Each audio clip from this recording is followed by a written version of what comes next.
தமிழ்ஞான உறவுகளுக்கு வணக்கம்.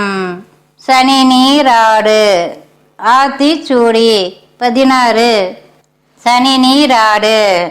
இவ்வாக்கியத்துக்கு பலவிதமான விளக்கங்கள் சொல்லப்பட்டுள்ளன. அனைத்து விளக்கங்களும் நம் உடல் நலத்தை மனநலத்தை முன்னிறுத்தியே விவரிக்க முற்படுகிறது. 1. குளிர்ந்த நீரில் குளிக்கவும். சனி என்றால் குளிர்ந்த என்று ஒரு பொருள் கொள்கின்றனர். குளிர்ந்த நீரில் குளிப்பது புத்துணர்ச்சி தரும். அருவிகளில் ஆறுகளில் குளிப்பது மனதுக்கு அளிக்கும் உற்சாகம் நாம் அனைவரும் அறிந்ததே. எனினும் இக்காலத்தில் குளிர்ந்த நீரில் அல்லது வெதுவெதுப்பான நீரில் குளிப்பது என்பது அவரவர் உடல்நலம் சார்ந்து தீர்மானிக்க வேண்டியுள்ளது. அனுதினம் குளிர்ந்த நீரில் குளித்தல் நல்லது என்பதே பொருள். 2. வைகரையில் நீராடு. பரிமேலழகர் சனி என்ற சொல்லுக்கு காரி என்று பொருள் கூறுகிறார். டாரி என்றால் இருள் நீங்காத அதிகாலை நேரம். அதிகாலையில் சூரிய உதயத்துக்கு ஒரு முகூர்த்த காலத்துக்கு முன்பாக குளிப்பது சிறந்தது. ஒரு முகூர்த்தம் என்பது 2 நாழிகை, அதாவது 48 நிமிடம். அதிகாலை பொழுதில் குளித்தல் நன்று என்பதே இதன் பொருள். 3. நதிகளில் நீராடு. சனி என்றால் மந்தம் என்ற பொருளும் உண்டு. ஆறு மெதுவாக செல்லும் இடத்தில் நீராடுதல் நல்லது. ஆற்றில் குளித்தல் என்பது வாழ்வில் புனிதமாக கருதப்படும். நதிகளில் நீராடுவதற்கு கவனமாக திட்டமிட்டு கருத்தாக தேடு என்றும் பொருள் கொள்ளலாம். புனித இடங்களுக்கு செல்வது சுற்றுலா செல்வது போல் செல்லக்கூடாது. சுற்றுலாவின் ஒரு பகுதியாக கோவில் தரிசனம் வைப்பது உகந்ததல்ல. குடும்பமாக கோவிலுக்கு செல்வதை பழக்கமாக கை கொள்ள வேண்டும். கோவிலுக்கு செல்வது என்பது மனதை உலக நாட்டங்களிலும் கேளிக்கைகளிலிருந்தும் விடுவிக்க வேண்டும். புனிதமான நதிகளில் நீராடுவது என்பது ஒரு கொடுப்பினை. அதற்காக பிரயாசப்பட வேண்டும். சனிக்கிழமை தோறும் எண்ணெய் தேய்த்து நீராடு. 4.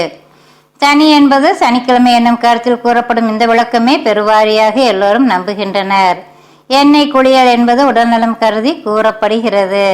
மூல வாக்கியத்தில் எண்ணெய் என்ற சொல்லாடல் இல்லை. எனினும் தினசரி எண்ணெய் தேய்த்து குளிக்க இயலாவிடினும் வாரத்துக்கு ஒரு நாளாகிலும் எண்ணெய் தேய்த்து குளிப்பது உடலுக்கு நல்லது என்னும் நல்லெண்ணெய் அடிப்படையில் இக்கருத்து எழுந்தது.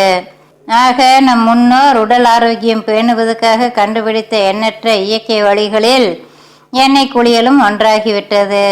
வாரம் ஒரு நாள் தவறாமல் எண்ணெய் குளியல் செய்து வந்தால் மூட்டு வலி வராது. மசாஜ் செய்வதற்கும் மூட்டு வலி போக்குவதற்கும் பெரும்பாலும் எண்ணெய்களே மூலாதாரமாக பயன்படுகிறது. தலைமுடி உதிராமல் தடுப்பதோடு நரை விழாமல் காத்து கொள்ளும். ஒரு முழுமையான எண்ணெய் குளியல் உடம்பை சர்வீஸ் செய்தது போலாகிவிடும். சூரிய உதயத்திலிருந்து 1 மணி நேரத்துக்குள் எண்ணெய் குளியல் செய்வது நல்லது. கொஞ்சம் நேரமானாலும் பரவாயில்லை.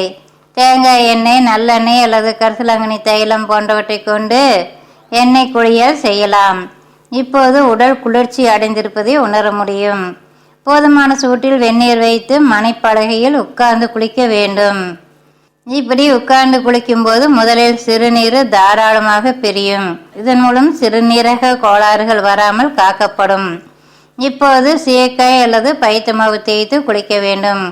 குளித்து முடித்த பிறகு காலை உணவாக வெந்தயக்களி சாப்பிடலாம். சாப்பிட்டு முடித்த சிறிது நேரத்தில் கண்கள் குளிர்ந்து கண்ணை கட்டிக்கொண்டு சுகமான தூக்கம் வரும். உடனே படுத்து தூங்கிவிடக் கூடாது. ஏதாவது சிறு சிறு வேலைகளை செய்வது நலம். மதிய உணவு மற்றும் இரவு உணவு மிக எளிய உணவாக இருக்கட்டும். இறைச்சி உணவுகளை எடுக்காதீர்கள். இது தவிர இளநீர் குடிப்பது, உடல் உறவு போன்றவை அன்றைய தினம் வேண்டாம். கருத்துகளில் எது சரி எது தவறு என்பதல்ல முக்கியம். இதை முறையாக கடைபிடித்தால் இளமையாகவும் ஆரோக்கியமாகவும் இருக்கலாம். உடல் நலம் மனநலம் நிச்சயம் மேம்படும். மீண்டும் சந்திப்போம். நன்றி நண்பர்களே.